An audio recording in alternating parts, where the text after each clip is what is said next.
And I'm Teo Torres. Let's get a check on our Friday morning forecast. Head it right over to meteorologist Tamara Berg.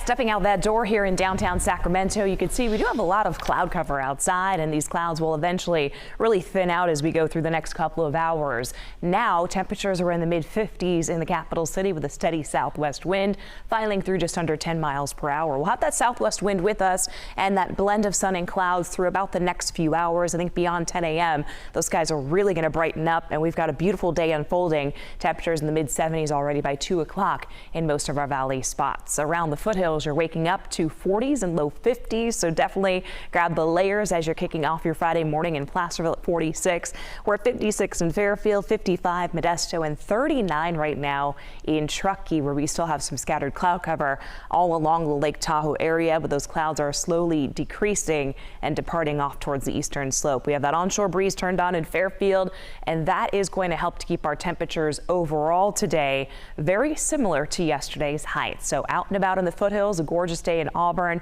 Placerville, and Sonora. We'll get into low 60s around 10 a.m. We're hitting the upper 60s around lunchtime, and then our high today reaching the mid 70s across the foothills. So a gorgeous start to the weekend. Big question is, can we keep a good thing going with these below average temperatures throughout the weekend? I'll let you know that coming up in my full forecast ahead. It is 6:02. Good morning, Brian. What are you tracking on those highways? Good morning. We saw a stalled vehicle westbound Highway 50. It's going to be just past the camera shot here at 65th Street as you approach Stockton Boulevard, but you can see we're not seeing any delays behind that. Traffic getting through 65th Street just fine, and really no delays popping up on the cameras. You get closer to that incident at Stockton Boulevard. Again, minor in nature. A little bit of slowing too on the WX freeway, part of the Fix 50 project, but 50 out of Folsom, El Dorado Hills, no delays all the way into downtown as you make your way through. And Interstate 80, the same story there, coming across 80 across the top and down the Cap City Freeway. Northbound 5 and 99 also incident free this morning. Everything running at the limit. We are starting to see some more cars out there, but still not enough to slow things down. And it'll be the same story for Stockton. All looking good through that stretch of San Joaquin County, and a little bit further south through Modesto, Manteca, 99 corridor through Ripon, no delays, and westbound 205 just a little slowing right at the transition to 580. Still only a 15-minute ride there. Westbound 580 a 23-minute ride, and here in Sacramento, as you can see, 50, 85, and 99 all running at the limit with no delays. Enjoy that Friday commute. Sounds good. All right. Thank you, Brian. 6:03 now. This morning, time is running out for people with yard debris burning that they need to take care of. CAL FIRE is about to suspend burn permits. KCRA3's Melanie Wingo joins us now from Sacramento County with what this means for homeowners. Good morning. Good morning. Well, this is the exact reason that CAL FIRE is telling people that those burn permits are expiring for the season very soon. Take a look at all of this dry grass. Warming temperatures and winds are quickly drying out the vegetation. So starting Monday, burn permits will be suspended. After a wet winter and above average snowpack, we're starting to see the weather conditions that are drying out the grass crop. And CAL FIRE says there's just that high volume of dead grass this year. That's why they're telling folks to burn that debris, get it all taken care of, because starting next week, those burn permits will be suspended. The ones that were issued for outdoor residential burning, that's what they're talking about. And that means homeowners have through the weekend to take care of the burning of branches and leaves and tree debris, that kind of thing. This is a practice that in more temperate conditions helps homeowners to get rid of the green waste that can pose a fire risk if left close to homes or structures. So we want to show you the counties that will be affected. These are the ones where those burn permits will be suspended: Alpine, Amador, El Dorado, eastern Sacramento, and northeastern San Joaquin County. And back out here live, those burn permits will be suspended effective first thing Monday morning. And that will be it for the season. Reporting live in Sacramento County, Melanie Wingo, KCRA 3 News. All right, Melanie, thank you. Well, 7 people are displaced this morning after a late night fire. Sacramento Metro fire crews were called out to a home off of Denio Way in Citrus Heights around 9 last night. Here's a look at the aftermath. Everyone escaped the house uninjured. Metro Fire says they rescued 6 dogs from the house, but they're still searching for 3 more. The cause of the fire is under investigation. Sacramento County Sheriff's deputies are investigating their 3rd homicide in 30 hours. This one happened near Sheldon Park on La Mancha Way, just under Highway 99 at around 3 o'clock yesterday afternoon. afternoon. The victim was a 28-year-old man who is believed to be homeless. His girlfriend went to a nearby apartment complex to report the shooting. Investigators spent the rest of the evening searching for clues and trying to find witnesses.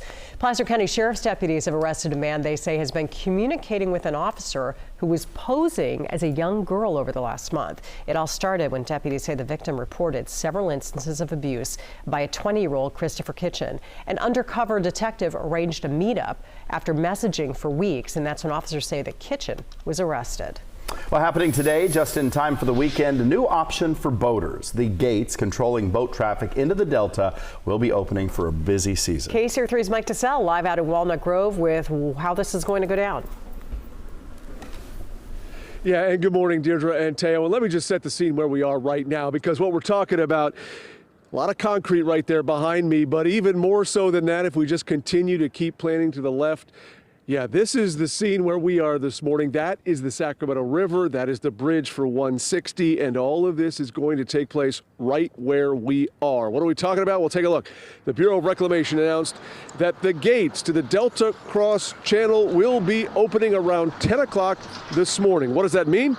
Well, when opened, that means that the fresh water from the Sacramento River is going to be drawn into the Delta, specifically through Snodgrass Slough and the McCullum River. The opening of the gates also going to allow boaters to have access between the Sacramento River and the Delta in both directions. By the way, the gates close during higher water times like we saw this winter to prevent flooding and also to protect migrating salmon. So on the off chance that there's some late salmon coming down the Sacramento River, just be advised you don't want to turn because you'll be going into the Delta. Again, back out here live. If you need some convincing to get out here on a Friday, well, you saw the pictures, you saw this scene here. A great weekend ahead to get out, and why not come down here just to see the water going through these gates when they open right around 10 a.m. Live in Sacramento County near Walnut Grove, Mike Tassell, KCRA 3 News.